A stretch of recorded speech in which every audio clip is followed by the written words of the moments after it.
maternidade é mar.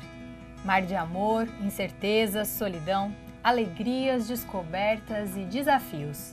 Há quem apele para botes, barquinhos e há quem aprenda a nadar ou se deixa levar pelas marés. Fato é que cada uma encontra o seu jeito de atravessar tempestades ou desfrutar das calmarias desse oceano. Nesse programa, a TV Câmara trouxe histórias de mulheres que descobriram suas formas de maternar, que encontraram seus próprios rumos neste vasto mar de ser e amar.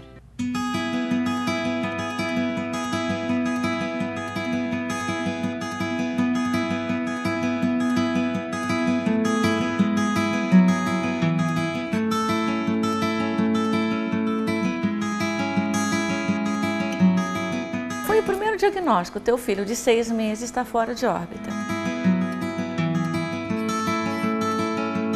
Fica com ele um pouquinho, que eu preciso chorar. E fui lá para o meu quarto, e no quarto eu tive uma conversa assim, né? E falei, olha, Senhor, se ele realmente não for nada na vida, o Senhor me dê força, porque eu vou precisar. Agora, se não for esse, o Senhor me dê mais força ainda, porque eu quero fazer dele um grande homem. Uma criança normal, né? Dá trabalho. Imagina uma criança já com deficiências, com dificuldades. Ele, com 2 anos, ele já tinha 22 pontos no corpo, porque caía, batia a cabeça. Eu passei meu puerpério no hospital. E assim, UTI é uma coisa terrível, assim. A gente não sabe como que você vai encontrar seu filho lá. Foi terrível, né? Eu fui embora sem a minha filha nos braços, né? E foi uma filha tão esperada, 4 anos tentando engravidar, né?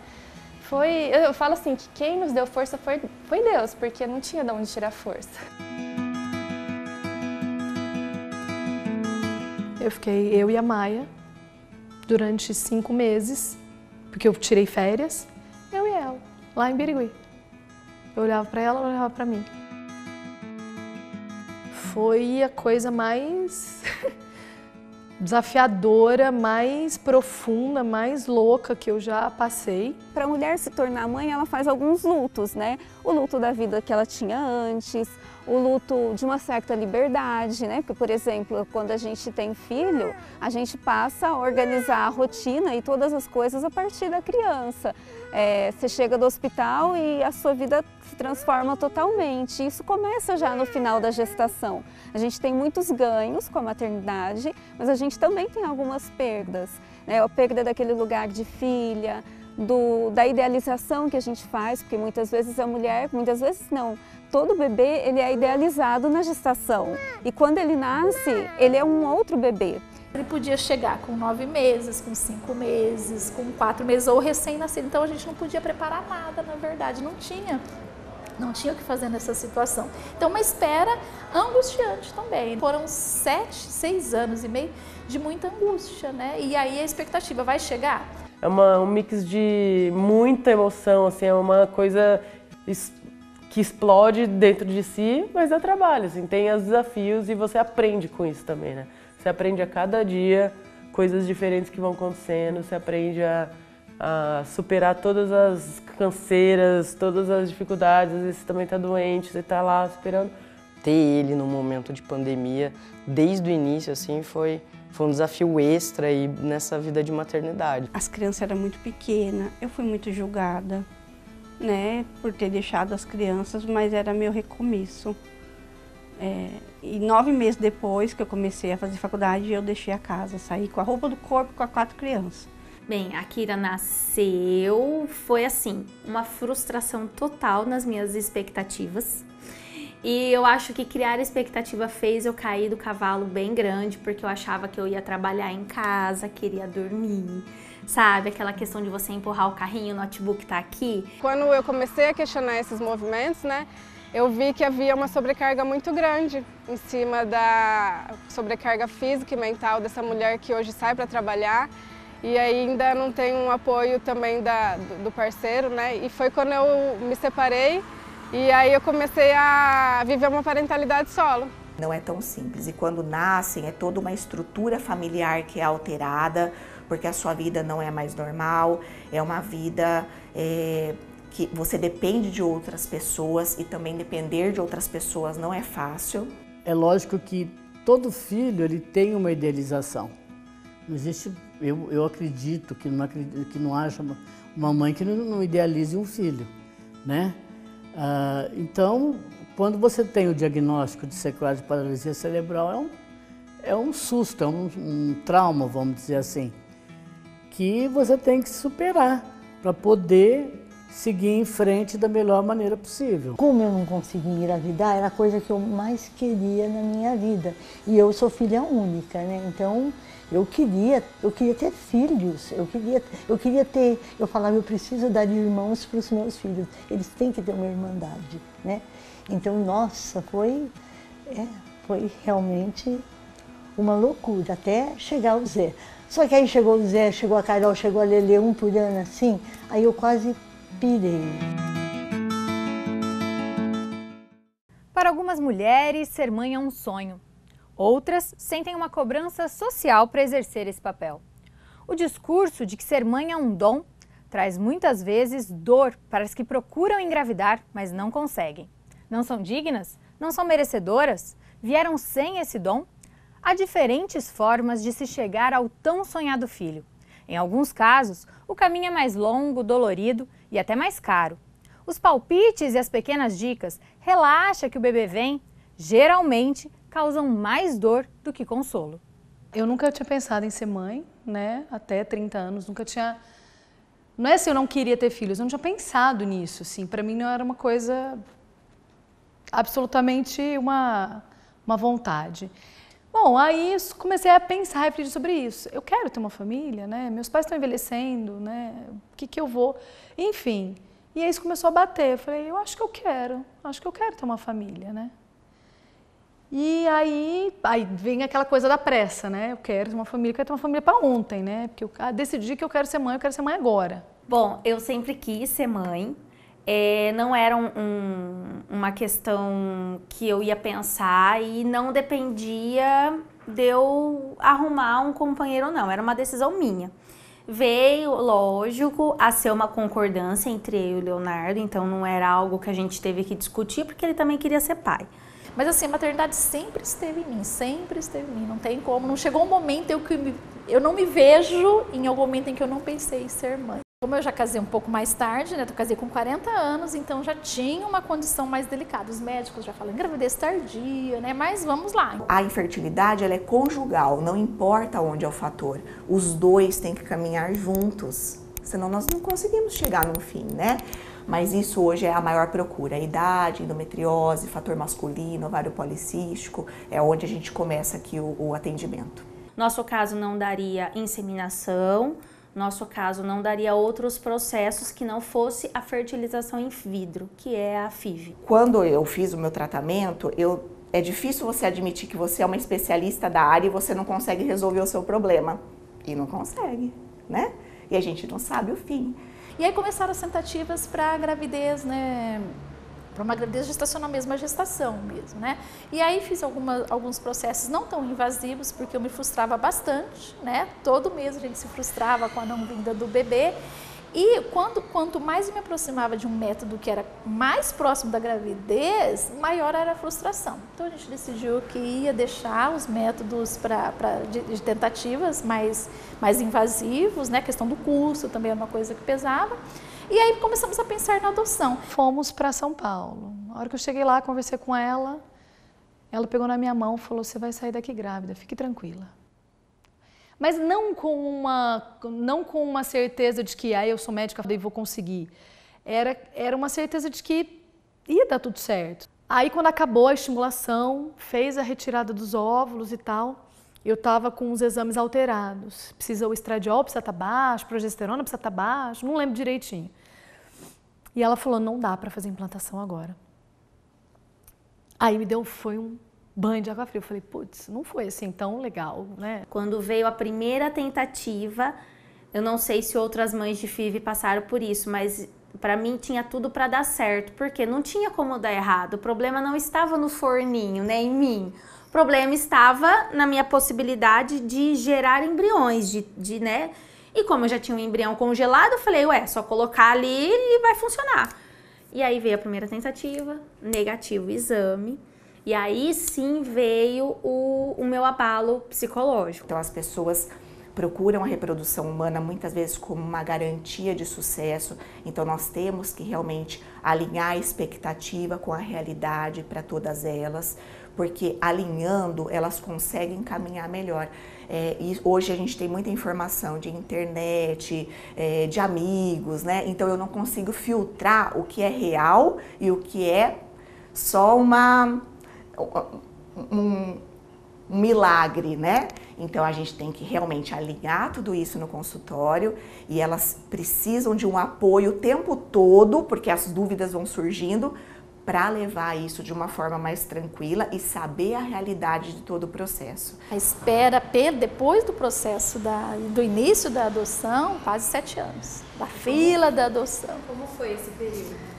Angustiante, né? Porque a gente não descartou também a gravidez durante esse período, né? Então contava com a gravidez e vinham assim aqueles conselhos que as pessoas falam muito bem intencionadas, mas que quem está vivenciando entende como ruim. Não, agora você vai desencanar, o bebê vai vir, você vai engravidar, vai dar tudo certo, desencana. Foram 6 anos e meio de muita angústia, né? E aí a expectativa vai chegar.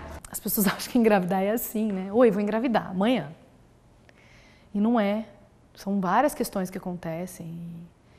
É claro que para muitas acontece inesperadamente, mas para muitas mulheres é doloroso, né? É um processo que você não se sente merecedora de ser mãe.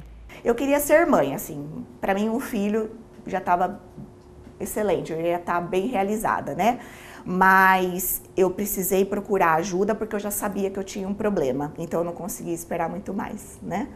Mas essa ajuda, mesmo com tudo que eu já conhecia e as pessoas que eu tenho de confiança, acabou sendo demorada. Então, às vezes, não é tão rápido assim, né?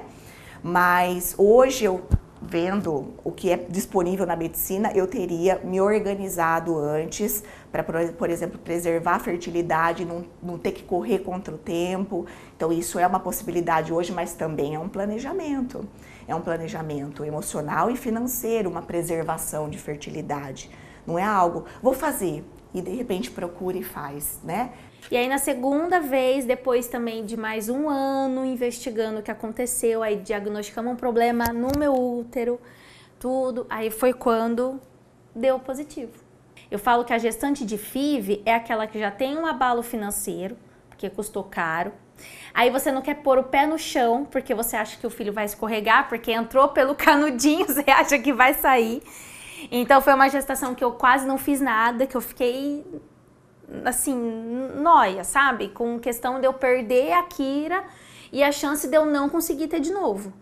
Então a gestação foi mais difícil do que o próprio processo de FIV. De eu me adaptar psicologicamente. Foi na época da pandemia, 2020, né, aquela maluquice que a gente estava vivendo. E aí ela ligou numa terça-feira, o Marcelo estava na sala, eu estava lá no escritório, e ela ligou para ele, ele chega, né, olha, a assistente social ligou, tem um bebê disponível para nós, né, disponível com o nosso perfil, né, mas tem um problema, ele tem HIV. Então aí aquela história, chegou um bebê, mas ele tem HIV. Então a gente foi assim, de novo a mistura de alegria e de angústia, né? Mas aí a primeira reação minha foi não quero, porque a gente pensa que a ignorância muito que a gente tem em relação a HIV, aí foi pesquisar sobre HIV, aí resolvido isso, né? Então a gente tem condição de acolher esse bebê. A Maia nasceu. Fiquei aqui acho que 7 dias na casa da minha sogra. Foi muito difícil esse começo, muito difícil. O leite não descia, eu não sabia se ia descer. Eu não tinha bico, doía tudo. E aí os palpites, foi tudo muito. Eu não estava na minha casa, foi muito complexo assim. E aí chegou a hora de voltar. Uns 7 dias a gente pegou a Maia e foi para Birigui sozinho, nós 3. já tinha passado a licença dele. Eu e a Maia durante 5 meses, porque eu tirei férias, eu e ela, lá em Birigui. Eu olhava para ela, ela olhava para mim. Como foi essa adaptação? Foi a coisa mais desafiadora, mais profunda, mais louca que eu já passei, mas era eu e a minha filha.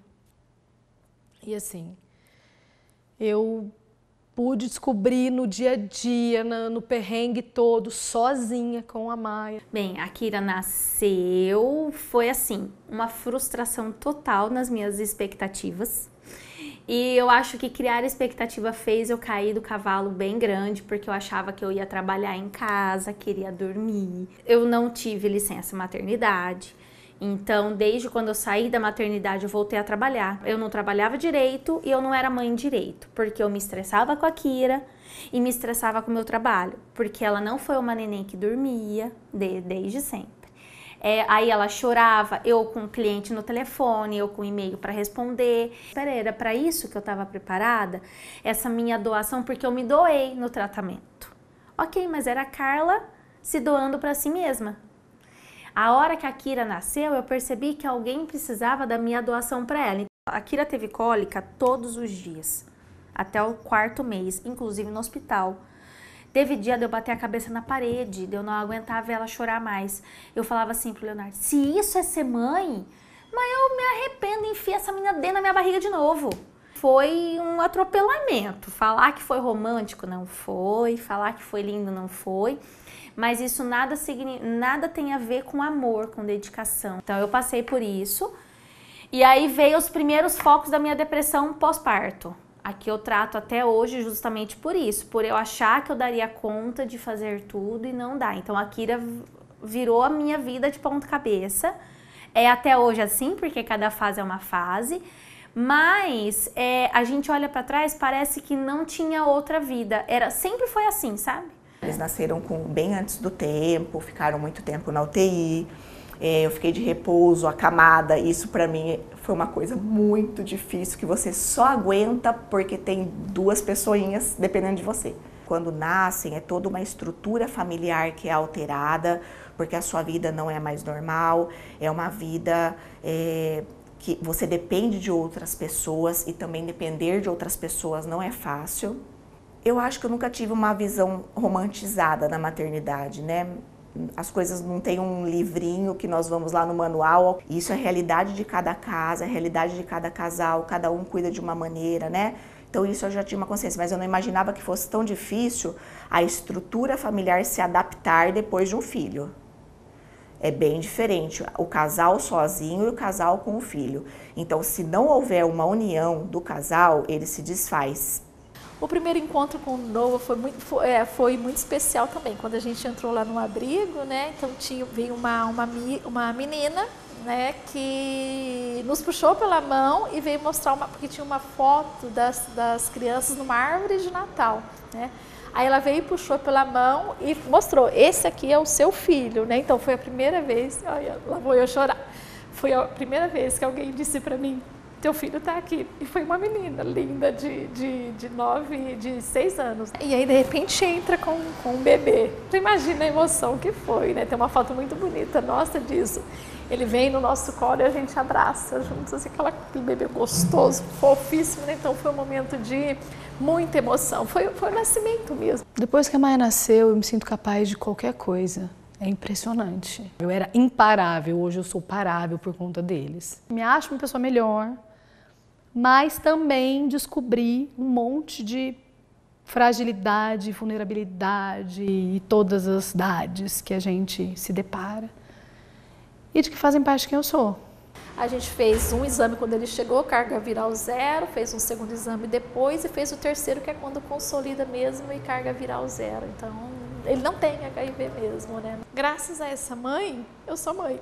Então, eu aprendi muito a amar, a respeitar. Eles ensinam a respeitar. Amar acho que é uma outra condição, mas eles ensinam a respeitar e entender essas mães, né? E a mãe do Noah, não tem como não amar. Ela permitiu que eu fosse mãe, né? Ela cuidou dele na gravidez, cuidou dele mais 2 meses e meio das condições que ela tinha. Então, ela é mãe dele. Então, o Noah, eu sou a segunda mãe do Noah, né? É você se doar mesmo, é você deixar de ser quem você é. E aí entra nessa questão da mulher. Por isso que hoje eu falo do tão importante é a mulher entender que ela precisa se transformar em mãe, mas ela não precisa deixar de ser ela. Ser mãe não dá para explicar. Eu acho que é só passando por isso, viver. É um amor que não cabe, né? É um amor que não cabe. Hoje eu passaria assim 1000 vezes pelo que eu passei para ter eles de novo.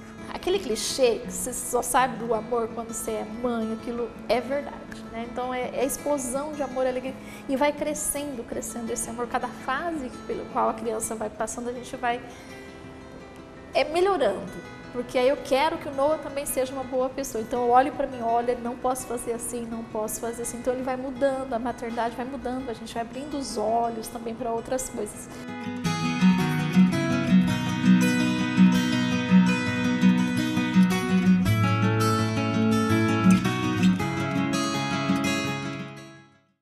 Às vezes, a tão desejada gravidez demora muito a chegar. Em outras, vem de forma inesperada. Os meses seguintes são tempo de preparação, em alguns casos, usados para digerir a ideia, e quase sempre passar a curtir o momento. O parto passa a ser planejado e a vida pós-nascimento já começa a se criar na imaginação da futura mãe. Mas e quando o parto traz um susto? Quando a criança vem antes do tempo ou simplesmente quando não vem como imaginamos? Como seguir com uma maternidade diferente da que era esperada? Como eu não consegui engravidar, era a coisa que eu mais queria na minha vida. E eu sou filha única, né? Então eu queria ter filhos, eu falava, eu preciso dar irmãos para os meus filhos, eles têm que ter uma irmandade, né? Então, nossa, foi realmente uma loucura, até chegar o Zé. Só que aí chegou o Zé, chegou a Carol, chegou a Lelê, um por ano assim, aí eu quase pirei. A princípio, não era alguma coisa esperada para aquele momento, mas aconteceu. Meu sonho sempre foi ser mãe. Eu fui mãe com 33 para 34 anos. A Bia, nós demoramos 4 anos para conseguir engravidar dela. Eu não conseguia e nesse período eu descobri que eu tinha endometriose. Fiz uma cirurgia e depois de 2 anos a cirurgia eu consegui engravidar da Bia. Só que meus filhos, eles são todos de antes do tempo. O Zé nasceu de 8 meses e meio, a Carol de 8, a Lelê de 7 e a Fer de 6. A Fer nasceu e não respirou. Aí eu lembro que o pediatra que estava, ele falou, olha, a gente vai ter que acudir isso daí porque ela não respirou. Aí por fim fizeram uma massagem, né? Ela respirou. Mas esses minutos que ela ficou sem respirar, deu o comprometimento da paralisia cerebral. Quando ela tinha 7 meses, uma semana depois do chá de bebê dela, ou seja, não tinha nada pronto, eu tive um infarto na placenta. E aí eu fui às pressas para o hospital, tive que fazer uma cesárea de emergência e ela nasceu prematura de 7 meses e a gente não sabia como ela ia nascer, devido à prematuridade, né? E aí ela nasceu bem, graças a Deus, foi direto para a UTI, porém, com menos de 24 horas de vida, os médicos nos chamaram na UTI e foi informado que ela tinha, que eles descobriram uma perfuração e uma necrose no intestino dela. É uma doença chamada enterocolite necrosante, que é uma das principais causas de óbito em prematuros. E aí o médico chamou meu marido e falou que ela tinha 40% de chance de não sobreviver. A gravidez foi uma evolução normal.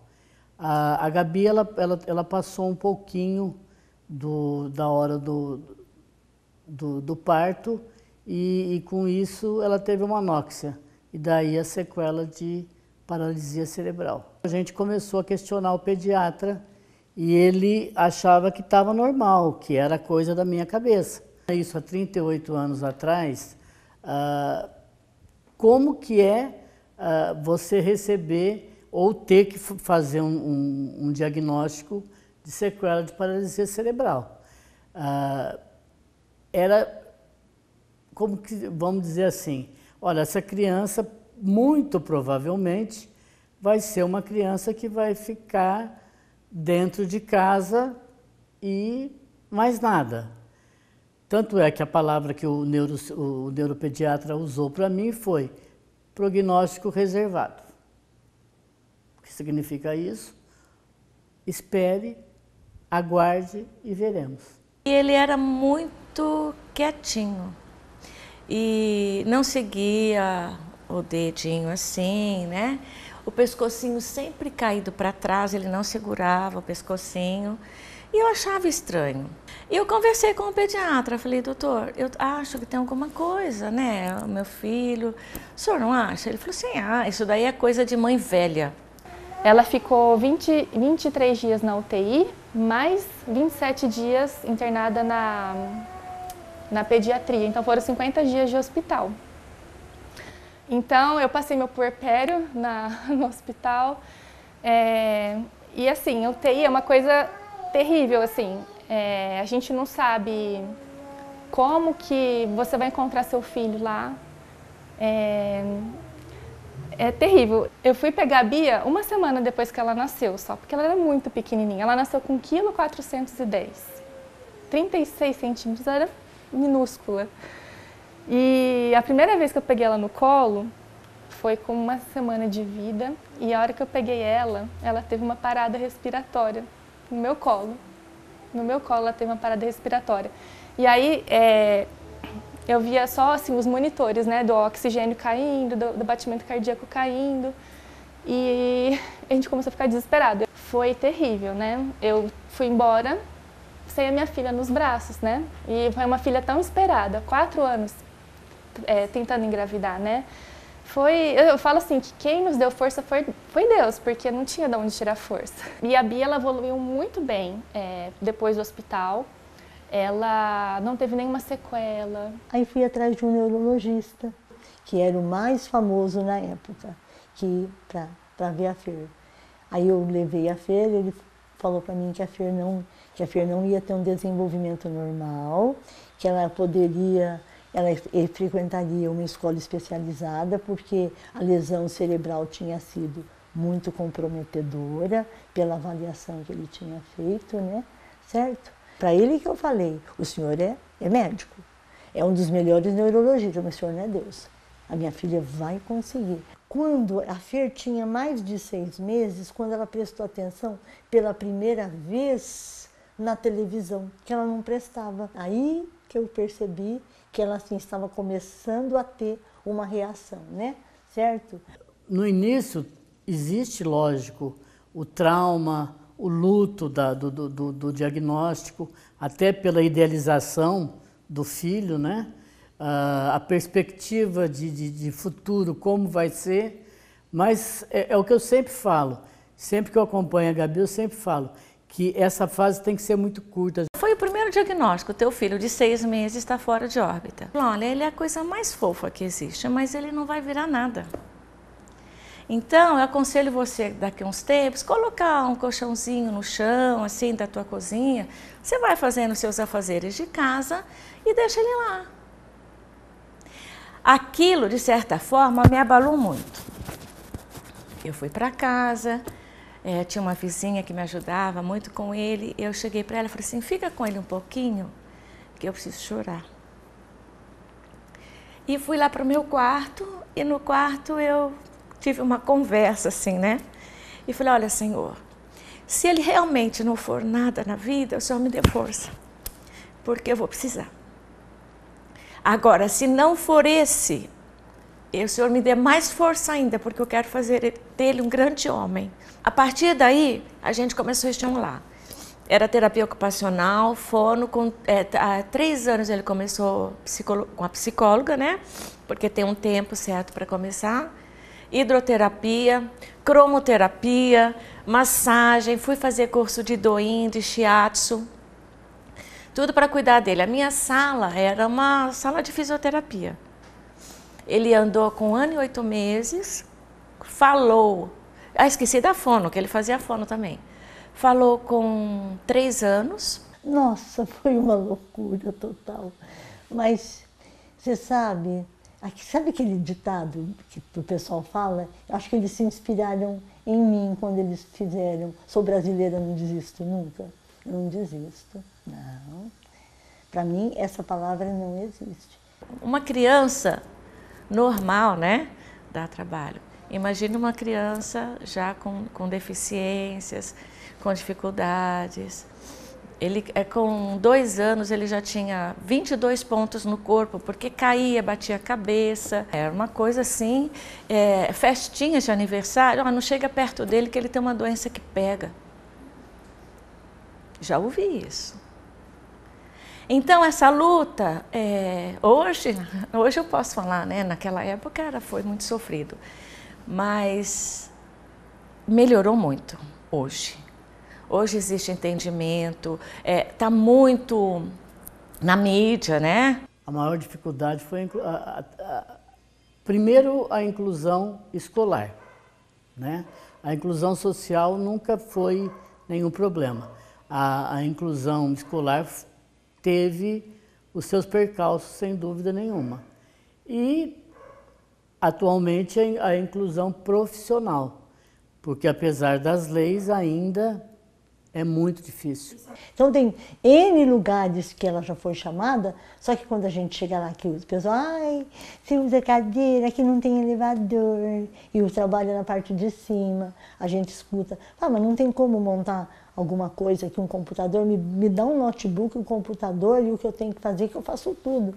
Então, as pessoas, assim, barram, tem muita barreira, assim. Aí a gente tem que encarar, não desistir. Aí eu sinto que a gente é vitorioso, sabe? Eu me sinto, eu falo, Fer, você é uma vitoriosa. Você tem que lutar muito, né? Você tem que lutar muito. Nós não temos políticas públicas. As pessoas falam que ele é muito organizado, né? E eu sempre pensei nisso. Eu não fui uma mãe boazinha. Eu sempre fui rígida com ele.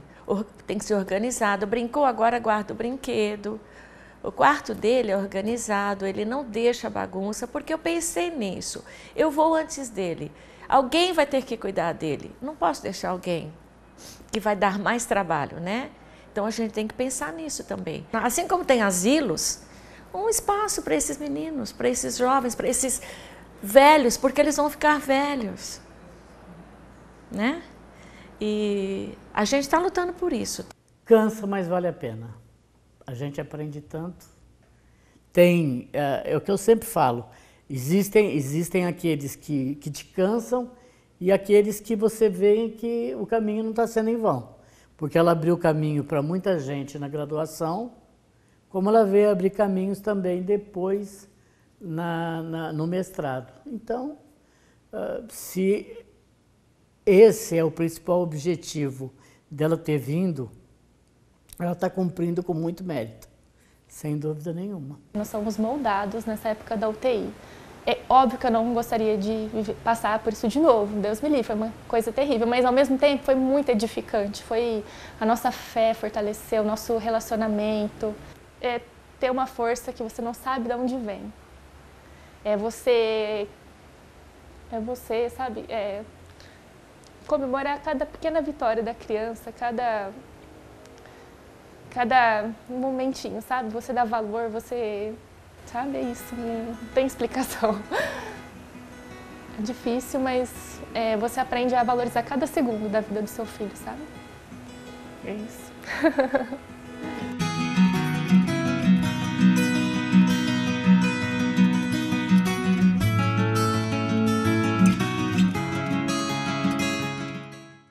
O conceito de família passa por mudanças ao longo da história e dos contextos sociais.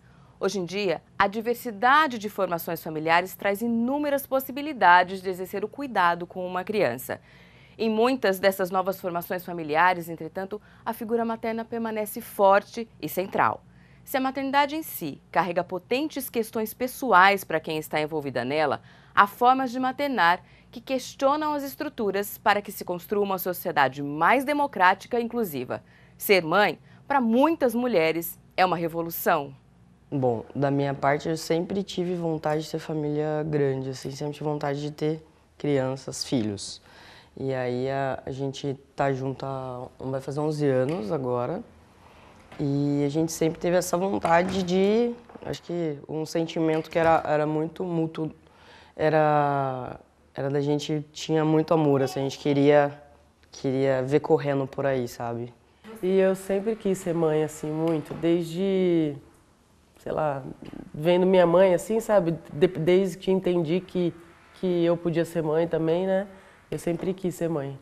E aí, quando a gente juntou os escova de dente, a gente sempre falou, né, disso, tipo, como que vai ser, a gente vai ter, como que vai ser, em que momento e tal. Foi indo, assim, aí, mas era uma vontade nossa muito forte, né? Foi uma coisa que eu sempre quis, mas a princípio fui me dedicando um pouco à carreira profissional, aí eu, né, me casei, aí depois que eu me casei e tive certeza que era alguém que eu queria que fosse pai da minha filha, aí a gente, né, planejou ter a Sofia. Ainda assim, eu penso que na prática é algo assim sempre bem diferente. A gente imagina, e mesmo sendo psicóloga, eu nunca tinha parado para estudar muito ou para me dedicar muito às questões tanto concretas quanto psicológicas que a mulher vive depois que ela se torna mãe. Porque às vezes a gente fala assim puerpério, né? Antes assim da maternidade vir, que parece que é algo muito simples. E eu mesma confesso que eu, às vezes, antes de ter ela, eu estudava ou me interessava mais assim, aprender a trocar, aprender, sei lá, como vai ser a introdução alimentar, até mesmo questões de educação. Mas esse aspecto desse encontro com o filho e poder, de fato, construir esse vínculo, a gente só tem essa noção quando a gente se depara com a maternidade. Sempre tive sonho de ser mãe, sim. A minha maternidade foi planejada, então chegou ali numa certa idade, num certo tempo, né, da minha vida, que eu decidi que eu gostaria de engravidar. Eu e meu parceiro, a gente sentou, conversou e a gente decidiu que iria engravidar e logo ficamos sabendo do positivo, né? Então foi desejada. Logo que eu me vi grávida, eu me vi questionando várias coisas, né? As coisas como são e estão hoje. Eu me vi questionando coisas que para mim talvez não se encaixavam. Não tinha plano nenhum de casar e ter filhos. O meu sonho era ser advogada, colocar uma mochila nas costas e correr o mundo. Logo que eu casei, aos 16 para 17 anos, embora tive informação sobre métodos, não tive conscientização, porque não era um tema falado na minha casa, era tabu o sexo. Então, nunca tinha ido no ginecologista, conheci um GO quando eu fiquei grávida, que eu tive que fazer o pré-natal. Então, o método da tabelinha foi a primeira filha, a Thaís. Aos 17 anos, você tem que parar toda a sua vida para cuidar de um bebê, mas eu me dediquei ao extremo. Mas como eu fui muito quietinha, então ficava aquele mundo fechado, só eu e a neném. Eu cuidava dela, era meio assustador. Ela chorava 24 horas, ela não mamou no peito, ela não quis, e ela tinha restrição alimentar.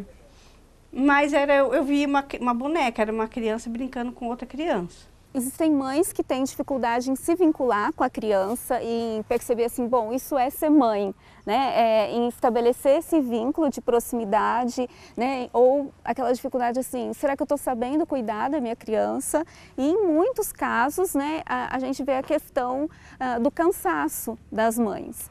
E eu penso que a questão do cansaço, ela tem o aspecto concreto, que é a privação do sono, que é a sobrecarga, né, a sobrecarga mental e de trabalho, mas eu penso que também o cansaço entra porque para a mulher se tornar mãe, ela faz alguns lutos, né? O luto da vida que ela tinha antes, o luto de uma certa liberdade, né? Porque, por exemplo, quando a gente tem filho, a gente passa a organizar a rotina e todas as coisas a partir da criança. Quando eu me tornei mãe, aí foi assim, onde que a maternidade para mim chegou como um ato revolucionário mesmo.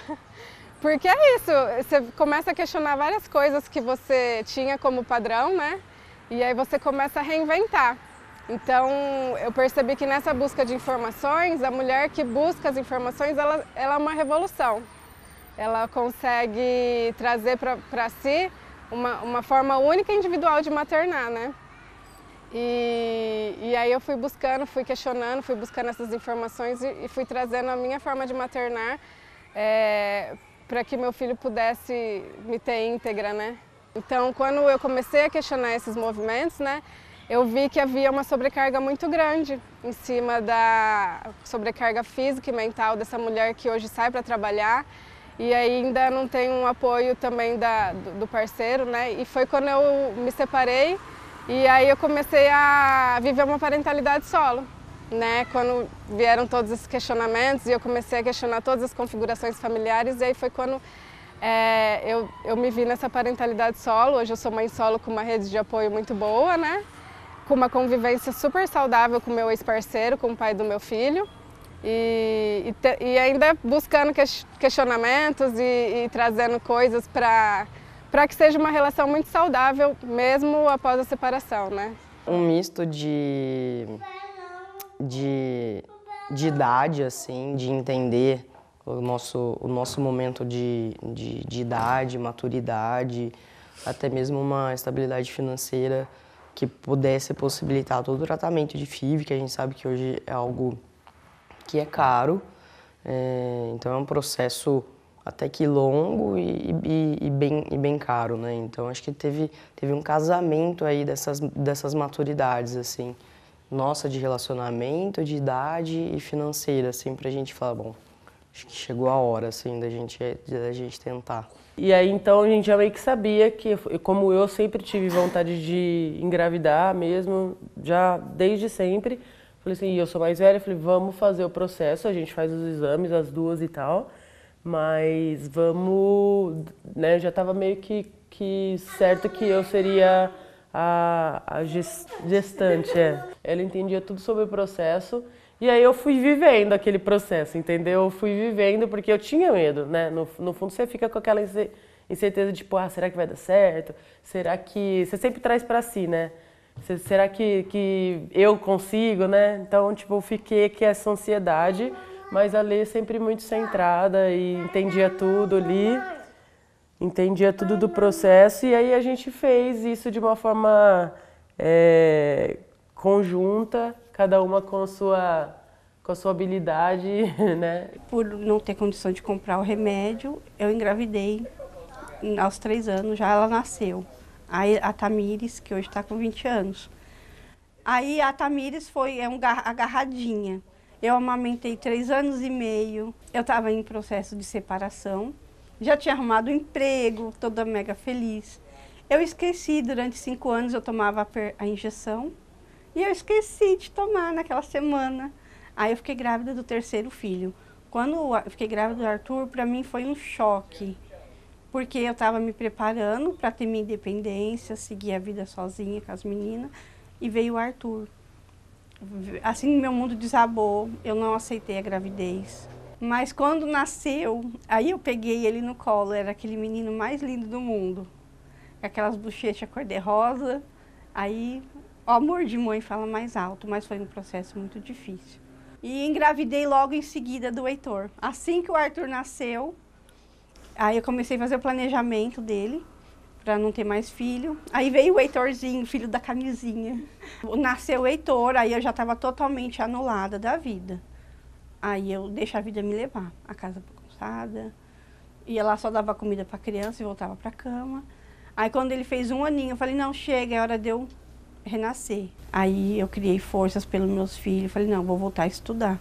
O não eu já tinha, né? E por eles veio essa força de renascer. Em 6 meses completei o ensino médio.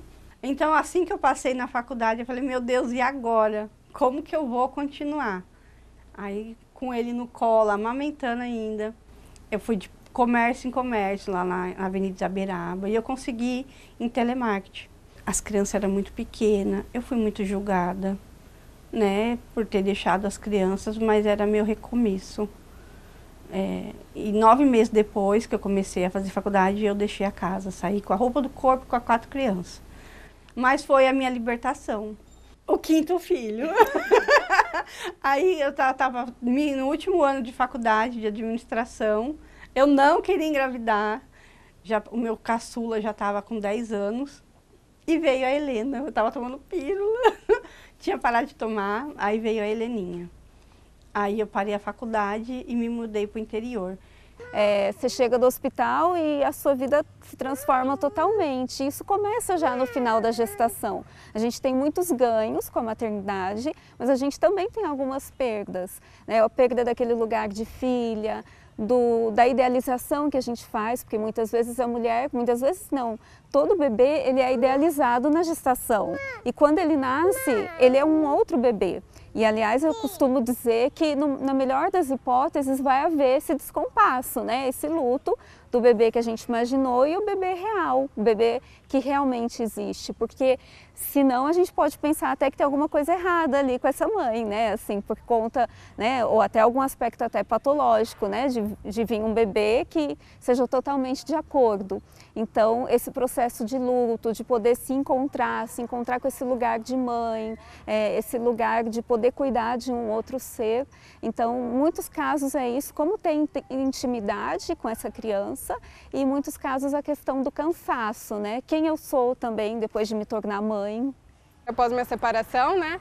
Que eu perdi um pouco da minha referência do meu parentar, né? Eu perdi essa referência porque eu vim de uma família nuclear, tradicional, vamos dizer, né? E aí a hora que eu me vi na maternidade solo, eu perdi um pouco essa referência e eu comecei a buscar mais informações sobre como educar, né? Como ter essa parentalidade solo e poder ser apoio para o meu filho. E aí nessa busca, eu tive contato com a educadora parental, né? Eu tive esse apoio e aí eu me interessei muito em fazer o curso de educação parental. Quando ampliou para mim que a gente não tem só um tipo de família, tem a família monoparental, recomposta, homoafetiva, isso para mim me abriu uma visão muito boa sobre o meu maternar e sobre uma profissão que eu poderia ter ali para atuar apoiando outras famílias também nessas configurações, né? Um dia antes do Theo nascer, você não sabe nada, né? Você fala assim, putz, eu não sei nem trocar uma fralda direito, não sei amamentar, não sei nada. No dia que a criança nasce, né, o Theo nasceu, eu virei mãe, tipo, é uma coisa bizarra, assim, o seu instinto, né, vira muito bizarro, assim. Uma amiga falou isso, aí eu falei, não, é real, né? Se você quer ter mãe, é a melhor coisa do mundo. Seja mãe que vai ser incrível. Mas se você não quer também, não tenha, porque dá trabalho, sabe? Então é isso, assim, é um mix de muita emoção, assim, é uma coisa que explode dentro de si, mas dá trabalho, assim, tem os desafios e você aprende com isso também, né? Você aprende a cada dia coisas diferentes que vão acontecendo, você aprende a superar todas as canseiras, todas as dificuldades, às vezes você também está doente, você está lá esperando, porque vale muito a pena, assim, é um amor que não cabe no peito mesmo, né? Não dá nem para falar. Quando a mãe fala assim, só vai entender quando você tiver o filho, é isso, é uma coisa tão intensa que você só entende quando tem, assim. É um trabalho de construção e desconstrução todo dia. E é incrível, às vezes eu viajo, fico uma semana fora, de repente, quando eu volto, ele parece que ele aumentou 5 centímetros e aprendeu 20 palavras em uma semana. Eu falei, o que aconteceu? Como se a gente, de fato, tivesse uma vida ali, sabe? É uma extensão mesmo do nosso coração, da nossa alma. Tem uma ligação muito única, sabe? Ser mãe de 5 filhos, eu cresci com aquela ideia de tratamento igual para todos, mas isso foi um grande erro, porque os 5 dedos das mãos não são iguais e o tratamento de um não é o mesmo do outro, mas isso a gente está apanhando ainda, né? Eu estou me readequando. Os ciclos de violência que os pais deram para a gente, eu quebrei, eu tento não bater nos meus filhos, tento no diálogo, não é um trabalho fácil, porque a maternidade não é fácil, né? São noites sem dormir. Cada fase da vida da criança é diferente, é um aprendizado novo, é um desafio a cada dia. Para mim foi chocante, porque eu parei o meu mundo de estudo e eu caí numa grande depressão. Não foi fácil. Quando a Thaís, a minha mais velha, tinha 1 aninho, eu entrei numa depressão muito grande, eu tentei suicídio. E quando eu estava no hospital fazendo a desintoxicação, ela ficou no carro, enquanto o pai subia para me visitar e não tinha ninguém por ela. Então aquela ideia de que alguém ia cuidar melhor da minha filha se eu tivesse morrido, quebrou ali, porque ela ficou chorando no carro e ninguém foi lá cuidar dela. Então ali nasceu aquela força da maternidade, né? Que aí eu tive que renascer da cinza para criar meus filhos. Ser mãe é plenitude, é maternidade, é dor, é preocupação, é empatia. É um misto de tudo, né? E acho que eu acabei sendo mãe do mundo. Eu me sinto mãe de todo mundo hoje. E é difícil, mas vale a pena. É doloroso, mas vale a pena ser mãe. Antes de ser mãe, eu tinha uma ideia muito romantizada da maternidade, aquela mulher que se doa, se dedica, se anula até, né, para estar ali cuidando daquela criança. Eu vejo que hoje ser mãe é mais um ato político, um ato revolucionário de você transformar toda uma sociedade, né, através da maternidade. Então você, através das informações que você busca, do jeito que você educa, claro, continua tendo a dedicação, mas não dessa forma tão romantizada, sobretudo ser muito fácil, muito calmo, né? E é sim uma dedicação muito grande, mas como uma forma de transformação mesmo, né? De um ato político de você trazer para o mundo um ser único, individual, com o seu modo de viver, né? É uma forma de educar diferente. O nosso filho precisa de uma mãe possível, né, de uma mãe suficiente para ele. Então, que quando ele nasce, a gente vai estar ali o tempo todo com ele, mas que depois a gente vai fazendo pequenas ausências que são importantes para ele também. Senão a gente corre o risco de se perder em meio a tantas coisas. Então, a gente precisa filtrar o que é bom disso que estão falando, o que faz sentido, né, disso tudo que está sendo dito, está sendo falado, faz sentido para a minha rotina, para a minha realidade. E a questão do traumatizar, né? Parece que então a gente fica com medo de traumatizar a criança. Só que se a gente pensar, viver já é traumático, porque assim, no sentido de que a gente vai levar nãos a vida toda e a criança também, né? Então a maneira é como que a gente faz, né? Quais são as melhores maneiras possíveis para essa criança e para essa mãe. A gente imagina que esse amor ele vai surgir assim, ou já na barriga, ou assim que o bebê sai de dentro da gente. E ele é um amor que ele é construído, né? E justamente porque é um amor, vai ter dias que a gente pode sentir, às vezes, raiva, a gente pode sentir canseira, né? A gente pode querer ter o nosso momento, e porque é um amor que está sendo construído, e o amor também, ele tem essa outra face, né? Da gente se irritar também, e não é um amor que surge da noite para o dia, né? Não é natural da mãe. A gente pode até dizer que, nesse sentido, a gente é desnaturada, porque o amor, ele é construído na relação com esse bebê. Eu e a Mari tem muito essa preocupação daquilo que ele vai vir a sofrer um dia, de preconceito e de ignorância de algumas pessoas que não têm esse mesmo foco de amar as pessoas, né?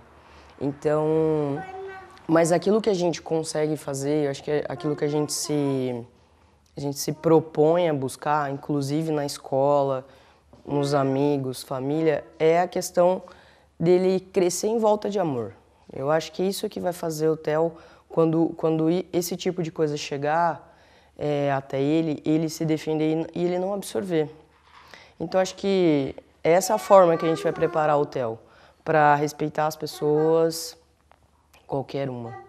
Então, assim, são pessoas. Então, é o jeito que a gente quer ensiná-lo, né? Então, acho que essa nossa vontade, a nossa devoção nisso é para que ele quando acontecer, a gente pode não estar lá, isso vai acontecer, só que ele vai sentir diferente, porque ele vai saber que ele é ser amado, independente se ele tem um pai, dois pais, duas mães, uma mãe, se é mãe solo. Então, assim, é a questão de como ele vai estar preparado como humano, sabe? Acho que é o que a gente sempre fala, a gente não vai estar lá o tempo inteiro. E mesmo que a gente tivesse, tem coisa que ele precisa ser independente e barrar, sabe? Então, é como ele vai estar preparado para absorver isso e falar assim, Eu sinto muito que você pensa assim. Eu sou feliz e sou amado e... Ser mãe, para mim, também tem essa questão de ser margem, né? Ser responsável afetivamente, emocionalmente, responsável por ser essa pessoa que vai margear ali o crescimento dele, porque a gente não vai... eu não gosto dessa colocação de quando fala que a criança é uma tela de pintura em branco que você vai lá colocar suas cores, você vai dar forma, né? Ser mãe para mim hoje é mais sobre plantar, fazer crescer essa pessoa ali que está alimentando ela e cuidando dela realmente, sendo essa margem para ela crescer saudável e sendo ela mesma. Ser mãe, eu não sei. Ainda não sei se eu consegui definir ser mãe. É muito difícil. É muito difícil definir essa palavra. A maternidade é o mar das doações sem fim, das noites intermináveis, das angústias que se renovam a cada manhã, de preocupações que a gente nem imaginava que existiam antes de ser responsável pela vida do outro. Mas é nesse mar que muitas aprendem a contemplar o maior amor do mundo, a felicidade por pequenas conquistas cotidianas de outras pessoinhas, seus corações fora do peito, elas dizem. É nesse mar de restrições que muitas mulheres também encontram expansões inimagináveis de si mesmas. Que todas as mães amem. Isso é o sentido da vida, né? Acho que o mundo vai voltar a ser um pouquinho melhor se novamente a gente começar a abraçar os nossos filhos. Não desista do seu filho, nunca. Confie em Deus. Ai, e reza, oração. Não, e lógico, e pelo amor de Deus, oração, a confiança em Deus, mas ir atrás também do que existe à disposição, né? E hoje, olha, eu olho para ele assim, lindo, né? Porque eu acho ele lindo.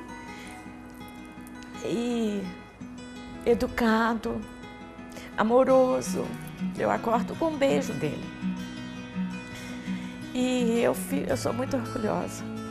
É ter uma força que você não sabe de onde vem. É você, sabe? Comemorar cada pequena vitória da criança, cada momentinho, sabe? Você dá valor, você... Sabe, é isso, não tem explicação. Ser mãe é abrir mão. Para mim. Abrir mão das certezas, abrir mão dos caminhos que eu já tinha traçado, abrir mão do que eu imaginava que seria. Abrir mão pelo novo, não é abrir mão para deixar de existir, para existir de uma outra maneira. Então eu abri mão de tudo que eu achava que era verdade, de tudo que eu acreditava, tudo que eu tinha como crença, né? Para viver o novo. Um novo com um novo olhar, de que eles me trazem. Aquele clichê que você só sabe do amor quando você é mãe, aquilo é verdade, né? Então é a explosão de amor, alegria, e vai crescendo esse amor, cada fase pela qual a criança vai passando. Ser mãe não dá para explicar. Eu acho que é só passando por isso, vivendo. É um amor que não cabe, né? É um amor que não cabe. Hoje eu passaria assim 1000 vezes pelo que eu passei para ter eles de novo. É o que mais me realiza, mais me satisfaz. Eu acho que às vezes a gente tem mais vontade ainda de investir até na profissão ou em outras coisas, porque é como se ela fosse um grande motor para lutar, para buscar coisas para mim, para buscar coisas para ela. Eu penso que é a maior realização que eu poderia ter.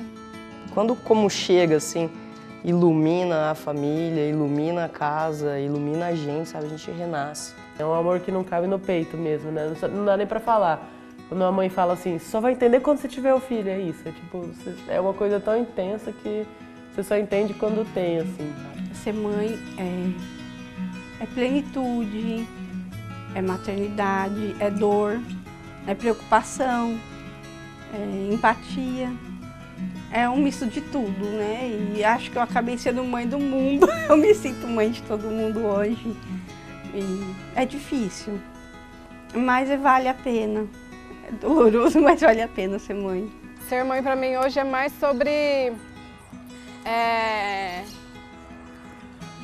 plantar, fazer crescer essa pessoa ali que está alimentando ela e cuidando dela realmente, sendo essa margem para ela crescer saudável e sendo ela mesma. É você se doar mesmo, é você deixar de ser quem você é. E aí entra nessa questão da mulher. Por isso que hoje eu falo do tão importante é a mulher entender que ela precisa se transformar em mãe, mas ela não precisa deixar de ser ela.